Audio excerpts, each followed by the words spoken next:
सो hey everyone, कैसे हैं आप सब। आज हम कंटिन्यू करें अपना करंट पब्लिकेशन से इंडियन पॉलिटी, और इंडियन पॉलिटी का ये हमारा सेशन नंबर 3 है, जिसमें हम क्वेश्चन नंबर 71 to 105 कवर करेंगे। चलिए स्टार्ट करते हैं अपना आज का session. Question number 71, the constitution of India describes India as. ये क्वेश्चन हमने ऑलरेडी डिस्कस किया हुआ है। इंडियन कॉन्स्टिट्यूशन किस तरीके से डिस्क्राइब करता है इंडिया को। This is article number 1, union of states. ठीक है, इंडिया को कैसे डिस्क्राइब किया हुआ हमारे कॉन्स्टिट्यूशन में। India is described as the union of states, और ये कौन सा आर्टिकल है, article number 1। Clear. Next question, question number 72, the concept of rule of law is a special feature of constitutional system of. Basically rule of law ये कौन सी country का constitutional feature है। तो सबसे पहली बात तो ये है, तो इसका जो आंसर है वो है क्या है, that is option number 1, Britain. और ये ब्रिटेन का एक कॉन्सेप्ट है क्या, रूल ऑफ लॉ, और इसको क्या हमने भी एक्वायर किया, हमने इसको बोरो किया है क्या, किया है। तो कौन से आर्टिकल में है उसके बारे में भी डिस्कस करते हैं। सबसे पहले समझते हैं रूल ऑफ लॉ है क्या। रूल ऑफ लॉ जो है ये एक ब्रिटेन का सिस्टम है। इसमें क्या होता है कि लॉ एक तरफ क्या है, लॉ है, और दूसरी तरफ क्या है, उसके फॉलोअर्स, या फिर आप कह सकते हैं कि सिटीजन कह सकते हैं। पहली बात तो आप सिटीजन्स, और दूसरा अगर हम गवर्नमेंट को माने, यानी कि बेसिकली एक तो लॉ है, और दूसरी तरफ क्या है, जिनके लिए वो लॉ बनाया हुआ है। ठीक है, तो ये दो तरीके के लोग हैं। अब क्या होता है कि रूल ऑफ लॉ के अकॉर्डिंग जो भी लॉ बना हुआ है, जो भी लेजिस्लेशन बना हुआ है, उसको क्या हुआ है, ज्यादा पावर दी हुई, यानी कि लॉ जो है वो बड़ा है किससे, जो भी इसको फॉलो कर रहा है उससे क्या है, बड़ा क्या है, उससे बड़ा है लॉ। अब इसके एक एग्जाम्पल लेते हैं। जैसे सपोज कि अगर एक कोई पर्सन है, ठीक है, उसने कोई लॉ को क्या किया है, वायलेट किया है। ठीक है, एक क्या है, ये नॉर्मल सिटीजन है, और दूसरी तरफ क्या है, कोई एक लेट्स सपोज कोई गवर्नमेंट ऑफिशियल है। ठीक है, ये दो अलग अलग लोग हैं, और इसने क्या किया, एक बार ये जो नॉर्मल सिटीजन है इसने भी कोई पर्टिकुलर लॉ वायलेट किया है, और इसने भी कोई पर्टिकुलर सेम लॉ वायलेट किया है। इस केस में होगा क्या कि एक इसमें इक्वालिटी दी गई है, कि यानी कि जो लॉ है वो हर किसी के लिए इक्वली काम करेगा, और लॉ होगा वो ऊपर होगा। यानी कि ये नहीं देखा जाएगा कि जिस भी पर्सन ने लॉ को वायलेट किया है वो एक नॉर्मल सिटीजन है या फिर एक रीनॉन पर्सनैलिटी है। तो कुछ ऐसा, मतलब अगर कोई रीनॉन पर्सनैलिटी ने कोई किसी लॉ को वायलेट किया है तो उसको कोई फेवर नहीं दिया जाएगा। समझ आया इतना बात, उसको कोई फेवर नहीं दिया जाएगा, उसके अगेंस्ट भी उतना ही स्ट्रिक्ट एक्शन लिया जाएगा जितना कि एक नॉर्मल सिटीजन के अगेंस्ट लिया जाएगा। तो इतना बात क्लियर हुई कि रूल ऑफ लॉ का बेसिक मीनिंग क्या है, कि जो लॉ, जो भी लेजिस्लेशन बनाया हुआ है लेजिस्लेचर ने, उसको क्या दिया जाएगा, उसको एक ज्यादा प्रायोरिटी दी जाएगी, उसको एक अपर उस लेवल पे रखा जाएगा किसी भी पर्सन से। ठीक है, मतलब वो कोई एंटिटी हो, नॉन एंटिटी हो, उससे हमें मतलब नहीं है, लेकिन जो भी लॉ बना हुआ है उसको क्या है, एक ज्यादा वेटेज दी जाएगी। मतलब उस लॉ को जो भी वायलेट करेगा उसको सेम अमाउंट ऑफ पनिशमेंट दी जाएगी। ठीक है, ये नहीं देखा जाएगा कि वो एक रिनोन पर्सनालिटी है और या कोई भी है। जैसा कि अभी एक एग्जाम्पल आपको पता ही होगा संजय दत्त का। ठीक है, संजय दत्त ने भी रूल को वॉलेट किया, एक लॉ को वॉलेट किया, तो उसको क्या मिली थी, उन्हें भी सजा मिली थी, है ना, वो भी अपना पूरा टर्म काट के आए थे। ये नहीं देखा जाएगा कि कोई सेलिब्रिटी है या कोई रिनोन पर्सनालिटी है, अगर लॉ किसी ने वॉलेट किया है तो मतलब उनको इम्प्रिजनमेंट या जो भी उसके लिए पनिशमेंट है वो उनको मिलेगी। क्लियर हुआ रूल ऑफ लॉ क्या है। ठीक है, तो ये हमारा बेसिकली हमने आर्टिकल 14 के अंदर डाल रखा है इसको। अभी एक और इससे सिमिलर एक क्वेश्चन और है, उसमें इसको और डिस्कस कर लेंगे। ठीक है, तो ये हमने कहाँ से बोरो किया है, रूल ऑफ लॉ, तो ये हमने ब्रिटेन से बोरो की, ये ब्रिटेन का एक सिस्टम है। Right. Next question 73, the method of amending the constitution bye popular veto is found in. Amendment of the constitution, ये एक पॉपुलर वीटो से इसको अमेंड करना। ठीक है, इस चीज को समझना कि अमेंडमेंट ऑफ द कॉन्स्टिट्यूशन जो है, इसको अगर हम पॉपुलर वीटो से अमेंड करें तो इसका मतलब क्या है।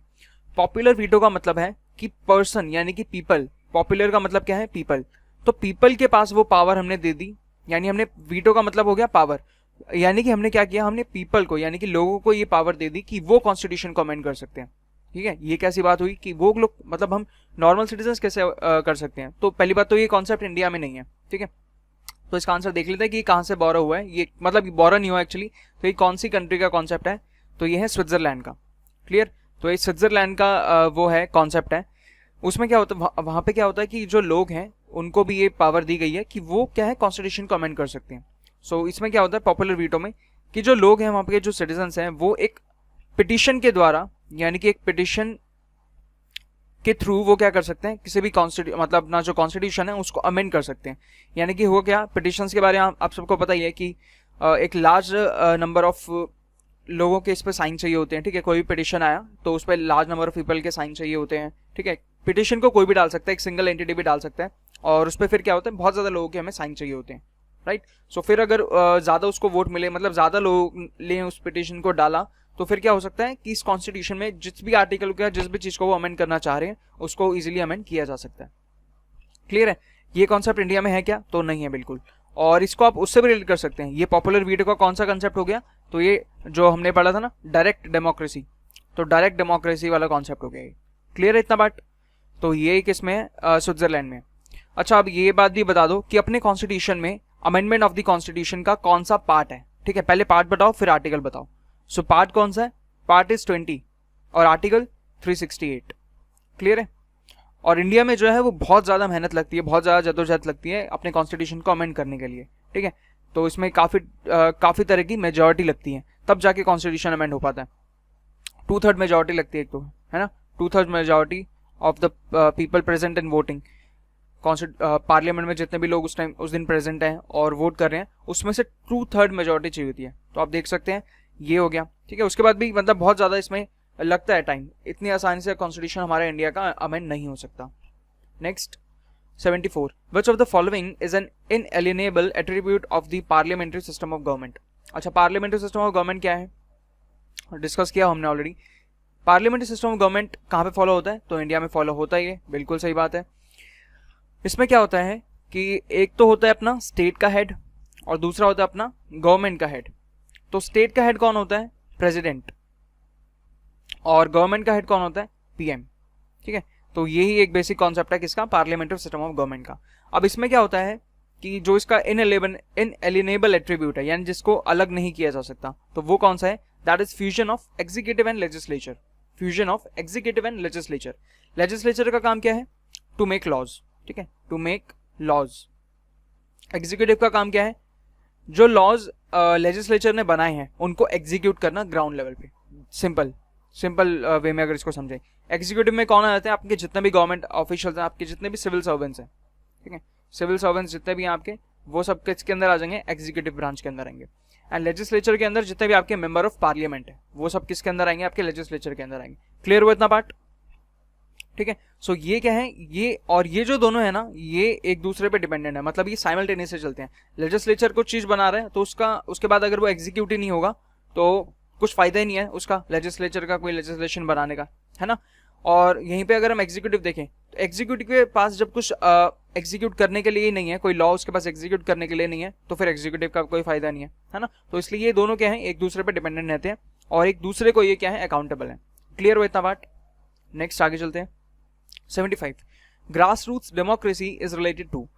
सो ग्रास रूट्स का मतलब क्या है? पहली बात तो हमें पता है कि एकदम बेसिक लेवल पे चले जाना, है ना, एकदम ग्राउंड लेवल पे चले जाना, तो वहां पे जाके काम करना। सो इसमें क्या है, तो इसका आंसर क्या होगा? Basically option number 4, that is all of the above. कैसे? सबसे पहले है अपना devolution of powers, decentralisation of powers and panchayati raj system. तो ये सब कैसे हैं इसके आंसर? सबसे पहले इनका मीनिंग देखते हैं। सो डिवोल्यूशन ऑफ पावर्स का मतलब क्या है कि हमने क्या कर दिया, जैसे मान लो आपके कोई ऑफिस है, ठीक है, उसमें क्या हुआ, उसमें जितने भी बोर्ड ऑफ डायरेक्टर्स होते हैं ना, वो क्या करते हैं, वो अपर लेवल के यानी जितने भी इंपॉर्टेंट मैटर्स होते हैं उस पे काम करते हैं वो लोग, है ना, वो लोग उन पे डिसीजन मेकिंग करते हैं। जितने ही मतलब बहुत ज्यादा इंपॉर्टेंट मैटर्स होते हैं वो उन पे काम करते हैं। बाकी क्या करते हैं, वो नीचे जितने उनके ऑफिसर्स हैं उनको कह देंगे कि बाकी जो भी अपने लेवल पे जितने भी मतलब छोटे मोटे जो भी डिसीजन लेने हैं ना, वो आप अपने लेवल पे लो, उसके लिए हमें परेशान मत करो, मतलब आप अपने लेवल पे डिसीजन ले सकते हो। क्लियर हुआ? तो इतना पार्ट ये जो है कि अपने लेवल पर डिसीजंस ले सकते हो, तो वो क्या हो गया, devolution of powers. Clear? Next आता है अपना डिसेंट्रलाइजेशन ऑफ पावर्स। इसमें क्या होगा, इसमें एक प्रॉपर एक हायरार्की फॉलो करना होता है। ठीक है, इसमें क्या है, प्रॉपर हायरार्की को फॉलो करना है, यानी कि डिसेंट्रलाइज करना है पावर्स को। ठीक है, जैसे कि अपना क्या आ गया, पहले सबसे पहले आ गया अपना सीएम। ठीक है, कुछ भी चीज है, कुछ भी लॉ बनाया, कुछ भी पॉलिसी लाया, कौन लाया? सीएम लेके आया। ठीक है, उसके नीचे फिर आप इसके जो कैबिनेट सेक्रेटरी आ गया, ठीक है, कैबिनेट सेक्रेटरी आ गया, उसके बाद इसके फर्दर आपके कमिश्नर्स आ गए, ठीक है, फर्दर इसमें आपके फिर डीएम आ गया, फिर देन एसडीएम, ठीक है, और भी इनके जितने सबऑर्डिनेट्स हैं। तो ये क्या है, एक प्रॉपर चैनल है जिसके थ्रू ये सब चल रहा है। मतलब कोई भी अगर पॉलिसी सीएम ने बनाई, या इनके पूरे कैबिनेट ने बनाई, सो उसको फिर एग्जीक्यूट करने का फिर किसके पास है पूरा, तो ये प्रॉपर चैनल के थ्रू एक चलता है, ठीक है। सो इस तरीके से ये हो गया अपना decentralisation powers. And panchayati raj system क्या है, वो आप सबको पता है कि ये विलेज एडमिनिस्ट्रेशन का पार्ट है ना। तो विलेज एडमिनिस्ट्रेशन में क्या होता है कि प्रॉपर एक पंचायत बनाई जाती है, उसके प्रॉपर इलेक्शंस होते हैं, ठीक है ना। तो ये विलेज पंचायत किसके लिए बनाई जाती है, ताकि विलेज में जितने भी छोटे मोटे डिसीजंस लेना है, जितने भी छोटे मोटे अगर केसेस कुछ आ रहे हैं तो उनको सॉर्ट आउट करने के लिए कौन है, विलेज का पंचायत है, ठीक है। तो ये क्लियर हुआ इतना भी, ठीक है ना। तो grass roots democracy related to all of these, devolution power, decentralisation powers, panchayati raj system. Next 76, the phrase equality before law use in article 14, ठीक है ना। तो यहाँ पे अपना अगेन आर्टिकल 14 आ गया, अब इसको यहाँ पे डिस्कस करते हैं अच्छे से। सो इक्वालिटी बिफोर लॉ, तो ये हमने कहाँ से बोरो किया है, ये एक्चुअली इसको हम रूल ऑफ लॉ भी बोलते हैं, है ना। रूल ऑफ लॉ भी हमने डिस्कस किया ना, तो इसको इक्वालिटी बिफोर लॉ या फिर rule of law. Rule of law हमने समझा था कि लॉ के आगे क्या है, सब इक्वल हैं। मतलब अभी हमने देखा कि चाहे कोई सेलिब्रिटी हो या रिनोन पर्सनालिटी हो या एक नॉर्मल सिटीजन हो, दोनों के लिए क्या है, अगर एक सेम लॉ उन्होंने वॉयलेट किया है, सो मीन्स कि सेम लेवल ऑफ पनिशमेंट उनको मिलेगी, ठीक है, regardless of their position, of their social position, ठीक है, उनको पनिशमेंट सेम लेवल की मिलेगी। सो यही जो है उसको हम इक्वालिटी बिफोर लॉ भी बोलते हैं, ठीक है। तो इतना पार्ट तो हमें क्लियर है कि ये हमने कहाँ से बोरो किया था, ये हमने ब्रिटेन से बोरो किया था। नेक्स्ट आता है इसमें एक पार्ट और आता है, यानी आर्टिकल 14 में ना ये दो पार्ट्स हैं बेसिकली। एक सिस्टम आता है, एक तो ये हो गया इक्वालिटी बिफोर लॉ, और एक होता है equal protection of laws, equal protection of laws. इसको भी डिस्कस कर लेते हैं, ये भी पूछा जा सकता है कि ये हमने कहाँ से बोरो किया। सो ये जो कंसेप्ट है ना, ये कंसेप्ट है यूएसए का, ठीक है। ये कॉन्सेप्ट किसका है, यूएसए का। इसमें क्या होता है कि सपोज इसमें अब हम 4 केसेस हमें लेने पड़ेंगे। एक फर्स्ट केस हम यहाँ पे लेते हैं, सेकंड केस यहाँ पे लेते हैं।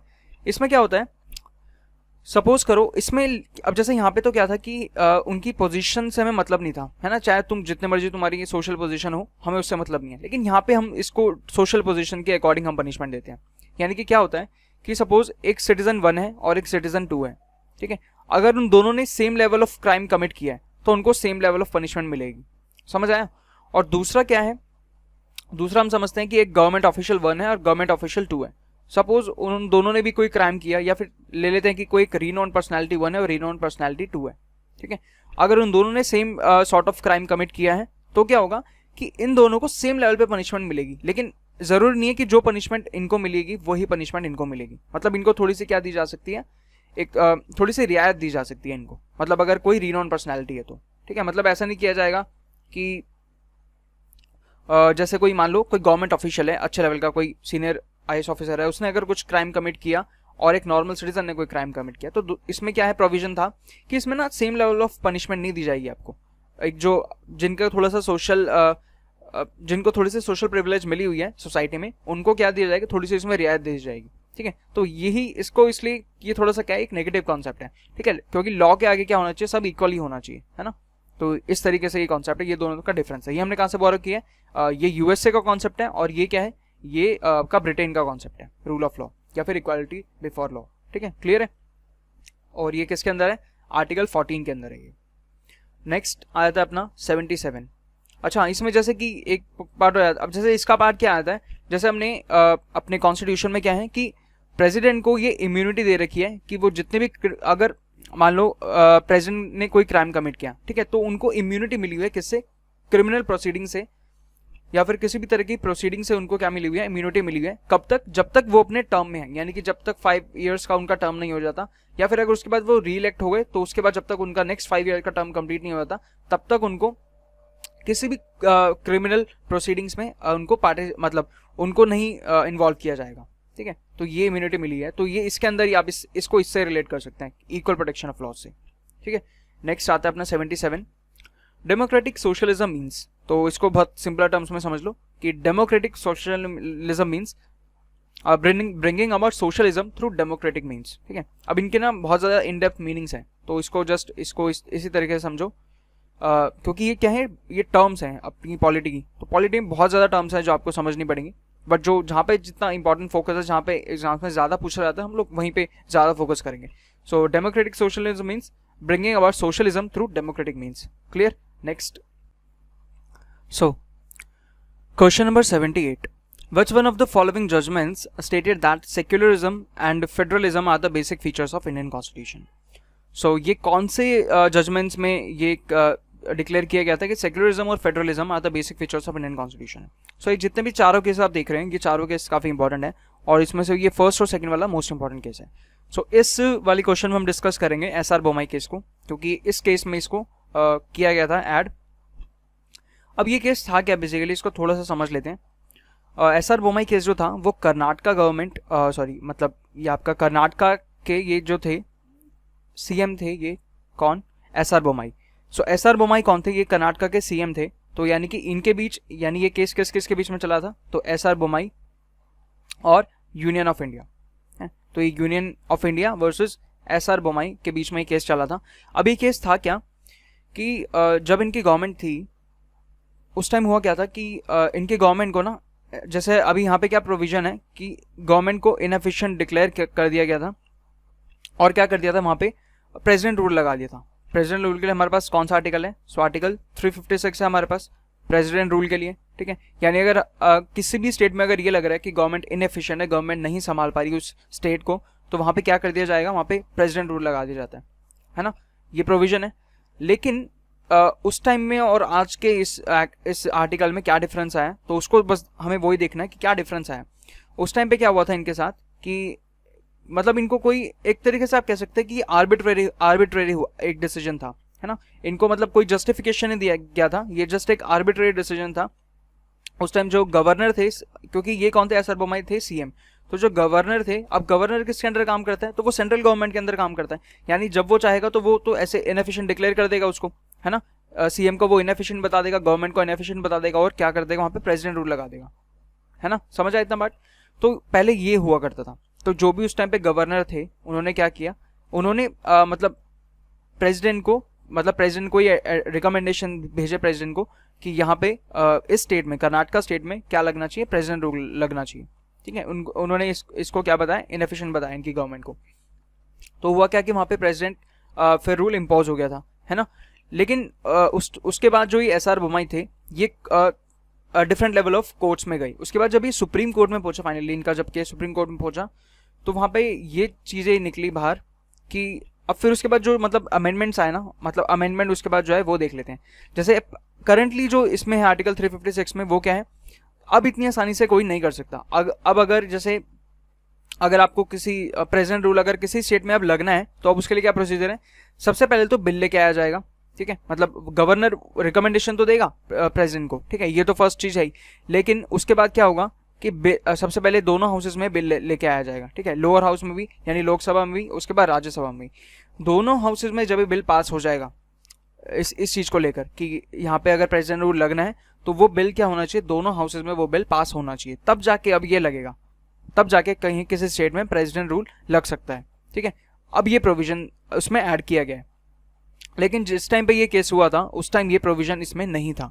ठीक है, उस टाइम क्या था कि गवर्नर सिर्फ रिकमेंडेशन देगा प्रेसिडेंट को, और प्रेसिडेंट को फिर जो भी अपने अकॉर्डिंग प्रेसिडेंट फिर यहाँ पे प्रेसिडेंट रूल लगा सकता था. ठीक है, तब उस टाइम ये प्रोविजन था. उसके बाद फिर जब ये केस पूरा फाइनली सॉल्व हुआ, तो उसमें अपने जजमेंट में उसने सुप्रीम कोर्ट ने ये दो चीज़ें ऐड करी, ये दो टर्म्स ऐड करी. एक तो सेक्युलरिज्म और दूसरा फेडरलिज्म. फेडरलिज्म में वही आ गया अपना क्या, सेंटर और स्टेट का क्या रिलेशनशिप्स. ठीक है, सो ये दो टर्म बेसिक फीचर्स उस टाइम पे ऐड करे गए थे इंडियन कॉन्स्टिट्यूशन में. क्लियर है. अभी नेक्स्ट में अगर देखेंगे आगे अगर ये आया केशवानंद भारती, तो इस केस को भी डिस्कस करेंगे, ये भी काफी इंपॉर्टेंट केस था. ठीक है, नेक्स्ट आगे चलते हैं. Question number 79, universal adult franchise shows that India is a country which is. तो यूनिवर्सल एडल्ट फ्रेंचाइज, इसमें क्या है कि जो भी पर्सन क्या है अब द एज ऑफ 18 ईयर्स है, वो क्या कर सकते हैं, अपना वोट कास्ट कर सकते हैं. ठीक है, तो ये इसका मीनिंग है. तो ये क्या शो करता है कि इंडिया क्या है, एक डेमोक्रेटिक कंट्री है, क्योंकि क्या है यहाँ पे जो यहाँ का हेड ऑफ स्टेट है, यानी कि हेड ऑफ स्टेट नहीं बोलेंगे, बेसिकली जो हेड ऑफ द गवर्नमेंट है, या फिर हम कह सकते हैं कि जो गवर्नमेंट है वो क्या है, उसको हम एज रिप्रेजेंटेटिव, वो हमारे क्या है, हमें वो रिप्रेजेंट कर रहे हैं. ठीक है, जो भी हमारी गवर्नमेंट है, यूनियन गवर्नमेंट है, वो क्या कर रही है, पूरी इंडिया को रिप्रेजेंट कर रही है. तो यहाँ पे क्या है, रिप्रेजेंटेटिव है वो हमारे, है ना. और उनको इलेक्ट कौन कर रहे हैं, उनको हम इलेक्ट करके आगे भेज रहे हैं, है ना. तो ये क्या है, ये डेमोक्रेटिक, ये एक डेमोक्रेसी का फीचर है, universal adult franchise. Next question number 80, who among the following was not a member of drafting committee. So इस क्वेश्चन में हमसे पूछा जा रहा है कि कौन सा मेंबर नहीं था इनमें से ड्राफ्टिंग कमेटी का। तो इसके लिए इस क्वेश्चन को आंसर करने के लिए हमें क्या क्या पता होना चाहिए। सबसे पहले तो कि कितने मेंबर्स थे ड्राफ्टिंग कमेटी के अंदर और कौन कौन थे। तो देखते हैं, एक तो ये कितने मेंबर थे, टोटल 7 मेंबर्स थे। ठीक है, टोटल ड्राफ्टिंग कमेटी में कितने मेंबर्स थे, तो 7 मेंबर्स टोटल थे। अब एक एक करके सबके नाम देख लेते हैं। सबसे पहले कौन थे, तो नंबर 1 पे हम देखेंगे BR अम्बेडकर। ठीक है, जो कि क्या थे, चेयरमैन थे किसके, ड्राफ्टिंग कमेटी के। नेक्स्ट आता है अपना Gopalachari Ayyangar, Gopalachari Ayyangar. Next third number पे कृष्णामाचारी या फिर कृष्णा स्वामी अय्यर, कृष्णा स्वामी अय्यर। नेक्स्ट आता है मोहम्मद सदुल्ला। ठीक है, फिफ्थ अपने आते हैं कौन, KM मुंशी। नेक्स्ट 6 नंबर पे आते हैं कौन, आपके माधव राव। और नेक्स्ट लास्ट आते हैं आपके कृष्णामाचारी, कौन, कृष्णामाचारी। ठीक है, अब एक चीज और देख लेना, यहाँ पे डिस्कस करते हैं। इनको रिप्लेस किया था, माधव राव को रिप्लेस किया था BL मित्तर ने, और कृष्णामाचारी को रिप्लेस किया था DP खेतान ने। ठीक है, इसको एक बार समझो। अब ये टोटल मेंबर्स थे किसमें, ड्राफ्टिंग कमेटी के अंदर, यानी कि ये जो पूरा ड्राफ्ट प्रिपेयर किया गया था इंडियन कॉन्स्टिट्यूशन का, वो इन 7 लोगों ने बेसिकली प्रिपेयर किया था। ठीक है, अब इसमें कौन कौन थे, सबसे पहले चेयरमैन थे ड्राफ्टिंग कमेटी के डॉक्टर BR अम्बेडकर, उसके बाद गोपालाचारी अयंगर और कृष्णामा स्वामी अय्यर। ठीक है, यानी कि कृष्णा स्वामी अय्यर और गोपालाचारी अयंगर। ठीक है, तो आप देखेंगे सब में आपको यहाँ से किसको रिलेट करना है, कृष्णा को रिलेट करना है। अब यहाँ पे आप देखो इसको कैसे हम समझेंगे। उसके बाद मोहम्मद सदुल्ला और KM मुंशी। ठीक है, ये ना आपको 2-3 बार 4 बार 10 बार पढ़ोगे आराम से याद हो जाएंगे। ठीक है, इतना मुश्किल नहीं है ये। यहाँ पे ये एक थोड़ा सा ट्विस्ट आता है, ये क्या है कि जो मेंबर्स थे ना ये 2, इनकी हेल्थ कंडीशंस और डेथ की वजह से इनको रिप्लेस किया गया था। तो माधव राव को रिप्लेस किया था BL मित्तर ने, और कृष्णामाचारी को रिप्लेस किया था किसने, DP खेतान ने। तो इसको अब कैसे याद रखेंगे, तो देखो माधव कौन थे, तो माधव फ्रेंडशिप के अगर हम देखें तो फ्रेंडशिप के ही वॉज एन एपिटमी। ठीक है, माधव कौन थे, कृष्णा, तो कृष्णा को अर्जुन किससे बुलाते थे, अर्जुन बोलते थे उनको माधव। ठीक है ना, सो माधव यानी कि Krishna was an epitome of friendship, है ना। तो हम देखते हैं कि माधव जो थे वो किस किस के फ्रेंड्स थे, तो मीरा के फ्रेंड थे, द्रौपदी के फ्रेंड थे, अर्जुन के फ्रेंड थे। ठीक है, और हर किसी की वो हेल्प करते थे, हर किसी के वो एक ट्रू फ्रेंड थे। सुदामा के, सबसे हम भूल कैसे सकते हैं, सुदामा के वो इतने अच्छे फ्रेंड थे। ठीक है, तो ये हमें यहाँ से आया, तो कौन थे, फ्रेंड थे ना। तो माधव से हमने उठाया क्या, फ्रेंड, और फ्रेंड को हिंदी में क्या बोलते हैं, मित्र, है ना। तो यानी कि माधव को किसने रिप्लेस किया, माधव के बाद कौन आएगा, मित्र आएंगे, है ना, यानी BL मित्र। ठीक है, तो आप ऐसे याद कर सकते हैं, माधव BL मित्र, और उसके बाद कृष्णामाचारी, तो यहाँ पे कौन आया, DP खेतान। तो इसको आप इस तरीके से याद कर सकते हैं, कृष्णामाचारी, DP खेतान। तो ये नाम याद हो जाते हैं। ठीक है, आप 2-3 बार 10 बार पढ़ोगे आराम से याद हो जाएंगे। तो अब देखो इनमें से कौन सा मेंबर नहीं था, तो राजेंद्र प्रसाद जो थे वो इसके ड्राफ्टिंग कमेटी के मेंबर नहीं थे, है ना। ये राजेंद्र प्रसाद कौन थे, तो ये किसके चेयरमैन थे, ये किसके प्रेसिडेंट या फिर चेयरमैन थे, तो एक कॉन्स्टिट्यूएंट असेंबली के चेयरमैन या फिर प्रेसिडेंट थे। क्लियर। नेक्स्ट आते हैं अपना नेक्स्ट क्वेश्चन पे 81 पे। ऑटोक्रेसी मीन्स, तो ऑटोक्रेसी का मतलब क्या होता है, जब एक सिंगल पर्सन रूल कर रहा होता है, यानी कि एब्सोल्यूट रूल बाय वन। ठीक है, तो सब साइड टर्म्स को देख लेते हैं एक बार। रूल बाय फ्लू क्या होता है, oligarchy, rule by king, monarchy, ये हो गया अपना। Then rule by representatives of people, तो ये हो गया अपना डेमोक्रेसी। क्लियर है, आगे चलते हैं फटाफट से। 82 कॉन्स्टिट्यूशनल मोनार्की मीन्स, अभी हमने देखा ना मोनार्की क्या होता है, जब एक सिंगल पर्सन का रूल होता है ना, सिंगल पर्सन जो है वो हेड ऑफ द स्टेट होता है, यानी कि इसमें कौन आ सकता है, किंग या फिर क्वीन। ठीक है, जो कि कहाँ पे फॉलो होता है, ब्रिटेन में। क्लियर। अब इसमें कॉन्स्टिट्यूशनल मोनार्की का मतलब क्या है कि एक मोनार्की तो है लेकिन उनके पास कॉन्स्टिट्यूशन भी है अपना। ठीक है, मोनार्की तो है लेकिन उनके पास क्या है, कॉन्स्टिट्यूशन भी है। कॉन्स्टिट्यूशन का मतलब क्या है, एक सेट ऑफ लॉज उनके पास है।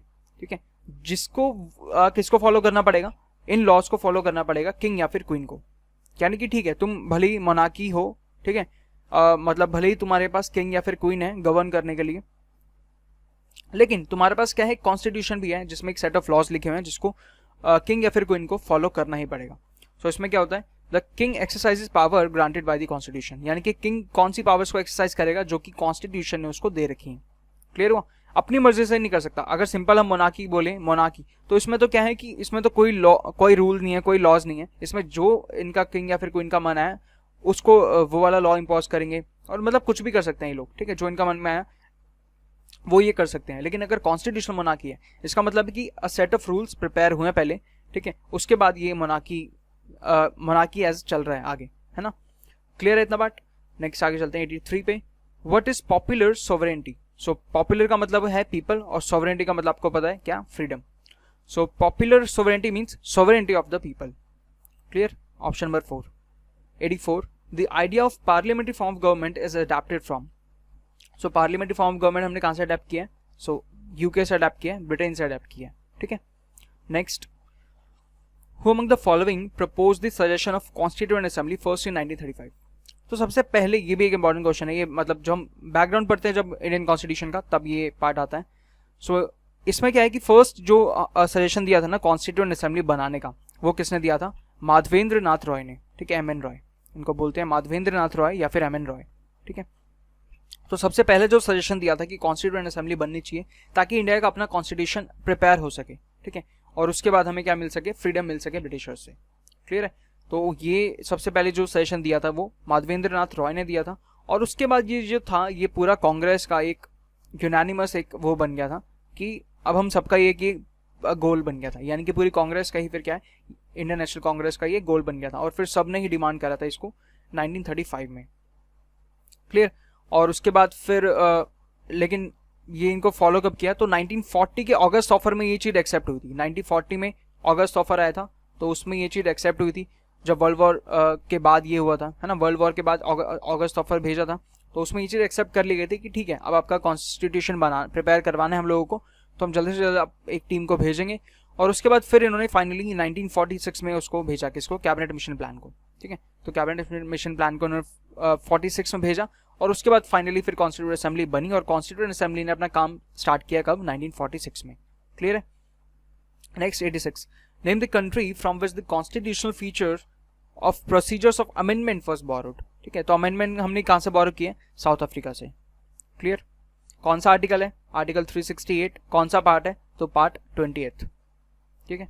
Next question number 87, from which of the following country Indian constitution borrowed the feature the written constitution. तो रिटन कॉन्स्टिट्यूशन सबसे पहले कौन सी कंट्री का था, तो हमने इसको कहां से बोरो किया, हमने यूएसए से बोरो किया है ना। तो यूएसए का रिटन कॉन्स्टिट्यूशन, और उसके बाद इंडिया का क्या है, लेंथीएस्ट रिटन कॉन्स्टिट्यूशन है। Next 88, in which of the following acts the territorial division of governance in India was done। Territorial division किया गया था इंडिया का कौन से एक्ट के बाद, है ना, तो ये किया गया था 1858 में, गवर्नमेंट ऑफ इंडिया एक्ट 1858। अब इसको थोड़ा सा समझो, ये कब हुआ था टेरिटोरियल डिवीजन, इसका मतलब क्या है, इसको समझते हैं। आपको पता है कि 1857 में क्या हुआ था, रिवॉल्ट हुआ था ना, पीजेंट्स ने रिवॉल्ट किया था, म्यूटिनी, ठीक है, सपॉय म्यूटिनी जिसको बोलते हैं। सो यहाँ पे क्या हुआ था कि 1857 का जो रिवॉल्ट हुआ था, उसके बाद ये जब खबर पहुंची किसके पास, ब्रिटिश क्राउन के पास, जब एक खबर पहुंची कि इस तरीके से अब जो इंडियंस हैं वो उन्होंने इतने मास लेवल पे रिवॉल्ट किया है ब्रिटिशर्स के अगेंस्ट, ठीक है, जब ये बात ब्रिटिश क्राउन तक पहुंची, तो क्या हुआ, ईस्ट इंडिया कंपनी से फिर इन्होंने बात करी ब्रिटिश क्राउन ने कि ये आपने क्या किया है, मतलब आपने ऐसा क्या किया है कि मतलब इंडियंस इतने ज़्यादा लेवल पे रिवॉल्ट कर रहे हैं, आपको यहाँ पे किसके लिए भेजा गया था, ट्रेड करने के लिए, है ना, और आप लोगों ने किया क्या, मतलब पूरा आप अपना वहाँ पे एक हक जमा रहे हो और उस तरीके से काम कर रहे हो, मतलब पूरा इनकी पोल खोल दी थी कि इनको भेजा तो गया था किसके लिए, ट्रेड करने के लिए, है ना, लेकिन ये यहाँ पे क्या अपना धीरे धीरे अपने रूट्स को फैला रहे थे कि इन पे, ताकि इंडिया पे क्या कर सके, रूल कर सके, है ना। तो ये बात फाइनली यहाँ पे पहुंची और इन्होंने इसका फिर लाइसेंस कैंसिल किया कि अब आप सब कुछ छोड़ के अब आप वापस आ जाओ। तो हुआ क्या था इस टाइम पे कि जितने भी ब्रिटिश मतलब ईस्ट इंडिया कंपनी के जितना भी इनके पास जितनी भी टेरिटरी थी, वो इनका जितना भी रेवेन्यू था वो, प्लस इनके जितने भी यहाँ पे रिसोर्सेज थे ना, वो सब किसको ट्रांसफर कर दिए गए थे, ब्रिटिश क्राउन को। अब हुआ क्या था कि जब ब्रिटिश क्राउन को ट्रांसफर कर दिए गए थे, तो जितना भी रीजन था ना इनका, उसको क्या कहना है, वो किस नाम से जाना जाने लग गया, ब्रिटिश इंडिया के नाम से। यानी उसके बाद जितना भी इनके पास जितनी भी टेरिटरी थी ईस्ट इंडिया कंपनी के पास, वो सारी टेरिटरी किसके अंडर चली गई थी, ब्रिटिश क्राउन के अंदर। और उस रीजन को यानी जितने भी जहाँ जहाँ पे वो इनकी प्रेसिडेंसीज थी तो उनको क्या नाम दे दिया गया था, ब्रिटिश इंडिया का उनको, यानी उनको ब्रिटिश इंडिया का नाम दे दिया गया था, ब्रिटिश इंडिया के अंदर उनको डाल दिया गया था। और उसके बाद सेपरेट जो थी वो अपना प्रोविंसेस तो थे ही, है ना, प्रोविंसेस एज यूजुअल अपना चल रहे थे। लेकिन उसके बाद क्या डिवीजन हुआ था, ये ब्रिटिश इंडिया यहाँ पे इनके अंडर आ गया था, किसके अंदर, ब्रिटिश क्राउन के अंदर। तो अब यहाँ पे दो तरीके से ये टेरिटोरियल डिवीजन इसको बोला गया, एक तो प्रोविंसेस चल रहे थे, ठीक है ना, जिसमें अलग अलग रूलर्स रूल कर रहे थे, और एक क्या आ गया था, ब्रिटिश इंडिया, जिसको जो किसके अंडर था, डायरेक्टली ब्रिटिश क्राउन के अंडर था, यानी डायरेक्टली ब्रिटिशर्स के अंदर था। ठीक है, यहाँ पे ईस्ट इंडिया कंपनी को खत्म कर दिया गया था इस एक्ट के अंदर। तो क्लियर हुआ ये, ऑप्शन नंबर 1 इसका करेक्ट आंसर होगा, government of India act 1858।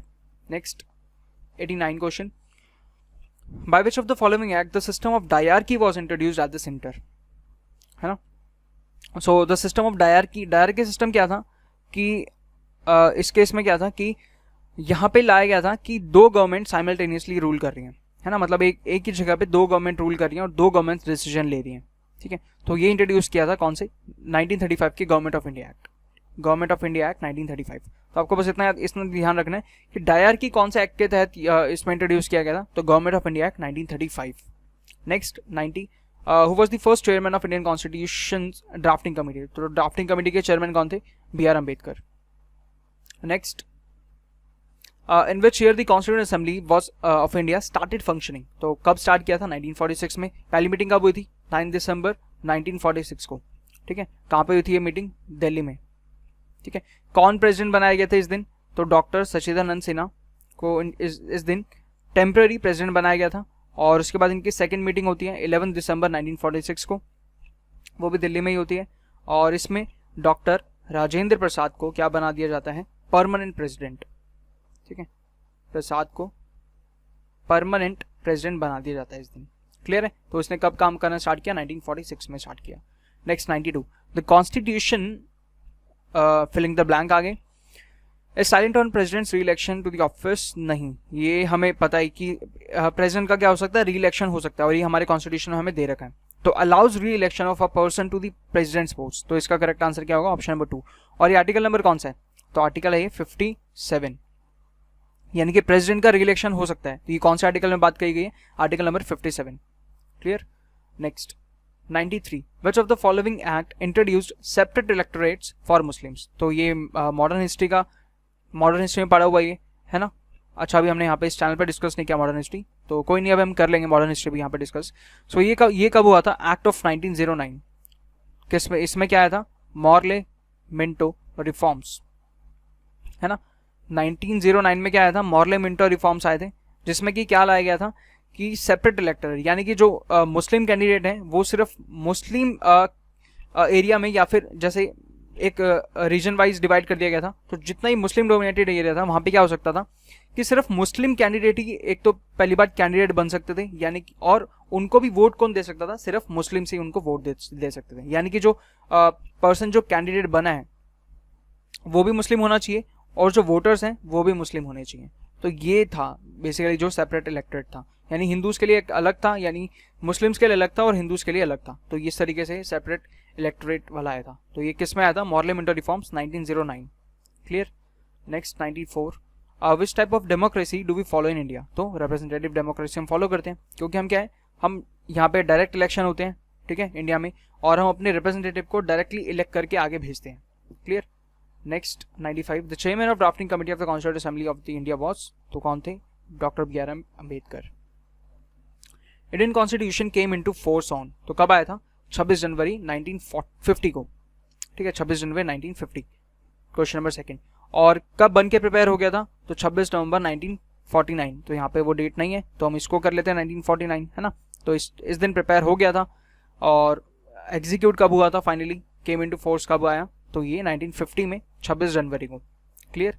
Next 97, the constitution of India was frame by, तो कॉन्स्टिट्यूशन किसने फ्रेम किया था, कॉन्स्टिट्यूएंट असेंबली। इतनी देर से हम जिसके बारे में बात कर रहे हैं। नेक्स्ट, अच्छा, तो ये लास्ट क्वेश्चन था। अब ये इसमें हमने 97 तक क्वेश्चन डिस्कस करे हैं क्योंकि जो सेकंड अब यहाँ से जो होगा वो सेकंड टाइप शुरू हो जाएगा।